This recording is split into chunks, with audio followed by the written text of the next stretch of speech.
Y ya seguimos en Mirá Montevideo, estamos con Beatriz Ramírez, una de las fundadoras de Mundo Afro, también fue directora del Instituto Nacional de las Mujeres y directora de la División de Derechos Humanos del Ministerio de Desarrollo Social hasta el año pasado, ¿verdad? Además, ciudadana ilustre de Montevideo.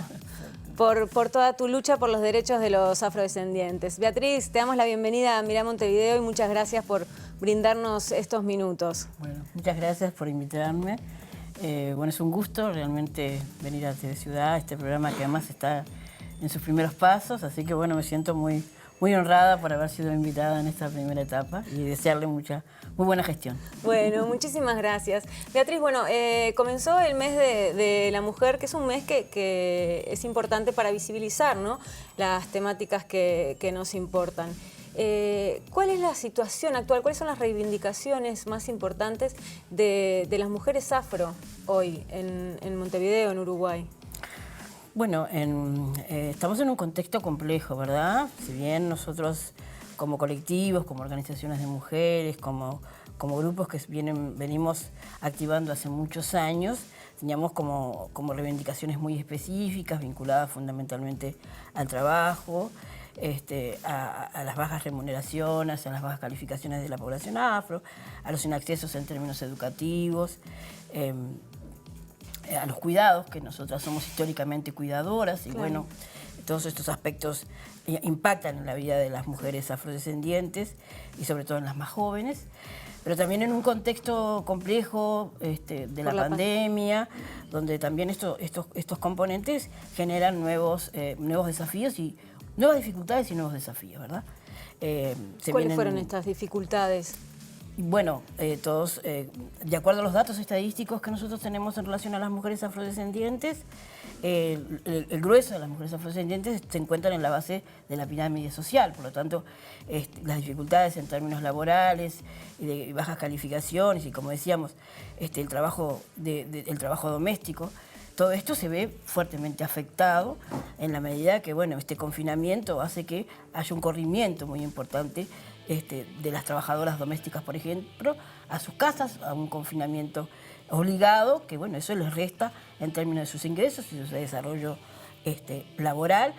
Hay un porcentaje de mujeres afro que están vinculadas a la salud, por lo tanto también son de los sectores que están en primera línea, digamos, y por lo tanto todos esos aspectos productivos impactan en la vida. Hay un sector muy importante dentro de la informalidad, lo cual es uno de los sectores que ha estado más afectado por esta situación de pandemia y de imposibilidad que tienen las personas de poder trabajar, de ganarse ese ingreso del día a día. Bueno, y esto nos muestra, bueno, como que es un colectivo que indudablemente se ve con muchas dificultades, ¿no?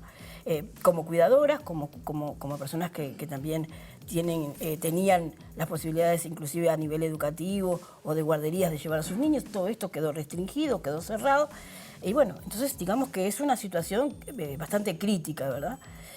También sabemos que en el grueso, ¿no?, en el conjunto de las mujeres en general, el teletrabajo ha sido un componente que ha generado también dificultades en las mujeres, en términos de que, bueno, simultáneamente trabajan y cuidan, lo cual complejiza y genera mayor dificultad. Hay más responsabilidades sobre las espaldas de las mujeres, ¿no? O sea que los temas, y la violencia, ¿no?, que todos sabemos que el confinamiento ha generado y el aislamiento ha generado situaciones de un incremento en las situaciones, en los casos de violencia por razones de género. ¿Y la violencia de género también está potenciada digamos, en los afrodescendentes? Sí, bueno, como parte del contexto y claro, de las realidades sociales, pero bueno, también se ha identificado, inclusive en estudios realizados, que las mujeres afrodescendientes sufren unas situaciones de violencia bien importantes en sus hogares, a nivel familiar, con sus parejas. Por lo tanto, digamos que todos estos factores generan una mayor vulnerabilidad. ¿verdad? Y como decimos, de estudios recientes que se han hecho, ONU Mujeres ha presentado un informe muy interesante, Claxo también. Hay muy pocas mujeres cuando hablo de expertas en estos temas, en el diseño de las políticas de atención o de abordaje a la pandemia. Porque a pesar de la cuota también que se ha puesto, no se ha llegado al 8%, ¿no? Está el 8% que se pretende ocupar por afrodescendientes y que todavía no se ha alcanzado, no sé si a la mitad de ese porcentaje, capaz. Bueno, eso está muy vinculado a la 19122, que es la ley de cuotas de acciones afirmativas. Y bueno, sí, eso también impacta en la vida de las mujeres, ¿no? Y sobre todo las más jóvenes, porque en realidad la inserción laboral y lo educativo de esa ley tiene como una población objetivo, que es la población más joven, de manera que pueda tener accesibilidad a la educación y al trabajo. Digo, este año, bueno, yo dejé mi gestión en el 2019, finalmente, porque en el 2020 ya inmediatamente que vino la nueva administración, no tenemos, por ejemplo, el informe de Servicio Civil. El Servicio Civil presentaba todos los años un informe sobre el estado de situación de los cupos laborales y de las cuotas y de las becas educativas. Sí. Todavía suponemos que en este periodo, en este próximo julio, que es el mes de la afrodescendencia, se presentará un informe para que podamos tener actualizado, bueno, cuál es el estado de situación en cuanto a la incorporación de las poblaciones a las cuotas y a las becas educativas. Beatriz, y en los últimos años, ¿no?, que se han generado políticas públicas por los derechos de los afrodescendientes, ¿ha cambiado el vínculo de los afrodescendientes con la ciudad, con el resto de la comunidad? ¿Sentís que ha habido un cambio? Bueno, sí, creo que las normas y las políticas públicas siempre van acompañados con una sensibilización, ¿no?, con una toma de conciencia de la realidad.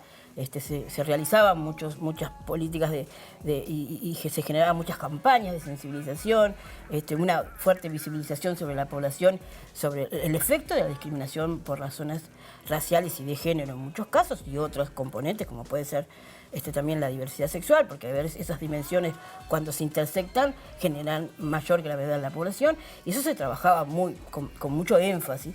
Por lo tanto, eso tiene un impacto en la mirada que tiene la propia población, que fue tomando conciencia de que había un colectivo que históricamente ha estado siempre en este país, pero que tenía un desfasaje, un déficit aún mayor en relación a sus situaciones de pobreza, de desigualdad, de exclusión y de acceso a los derechos. Entonces, en lo que tiene que ver con el vínculo con la sociedad, eso ha cambiado, ha mejorado. Ha mejorado. Ya no es tan impune la discriminación. No ha mejorado, digamos, lo que se quisiera siempre, ¿no? Porque finalmente toda esta tarea tiene como trasfondo, tiene como finalidad última erradicar las formas de racismo, de discriminación, de toda índole, pero particularmente estamos hoy hablando de esta, y por lo tanto, bueno, esto es un proceso de construir una sociedad que estaba habituada, había naturalizado que habían personas que estaban en segundo lugar, que no estaban en condiciones de ocupar ciertos espacios. Es todo un proceso que lleva mucho tiempo. Estos últimos 15 años de políticas públicas con un fuerte componente de la racialidad, de la perspectiva de género, de las perspectivas de la identidad de género, comenzaron a poner sobre el tapete, sobre la mesa, estas falencias que tenía esta sociedad, y por lo tanto hay una condena social quizás bastante más presente que hace 40 o 50 años. Pero también convengamos que estamos lejos, ¿no? Situaciones como, por ejemplo, hace poco tiempo, un deportista que apareció una situación muy específica, dio, y se veía muy claramente en las redes, posiciones muy antagónicas, ¿no? Desde la gente que la gente que entendía que llamar negrito es un término cariñoso, hasta quienes entendemos que eso denosta, descalifica, no contribuye a los valores democráticos de una sociedad, ¿no? Entonces, es un trabajo que hay que hacerlo de manera como se venía realizando, y esperamos que se sostenga de manera sistemática. Hay que seguir trabajando, sensibilizando y haciendo que las personas tomen conciencia de que estos aspectos no contribuyen a la vida de las personas, que son las involucradas, pero a la sociedad en su conjunto, porque finalmente ataca la democracia. Beatriz, muchísimas gracias por estos minutos acá en TV Ciudad. Vuela el tiempo en la televisión. Y bueno, porque siga mejorando, sobre todo la cabeza de la gente y de toda la sociedad. Sí, bueno, y no quiero dejar pasar un saludo por el 8 de marzo a todas las mujeres, las mujeres afrodescendientes en particular, el cual colectivo al que pertenezco, pero el conjunto de las mujeres que, bueno, que también en esa fecha vamos a redoblar nuestro esfuerzo por los derechos de todas las mujeres. Muchas Genial. gracias. Muchísimas gracias, Beatriz. A ti.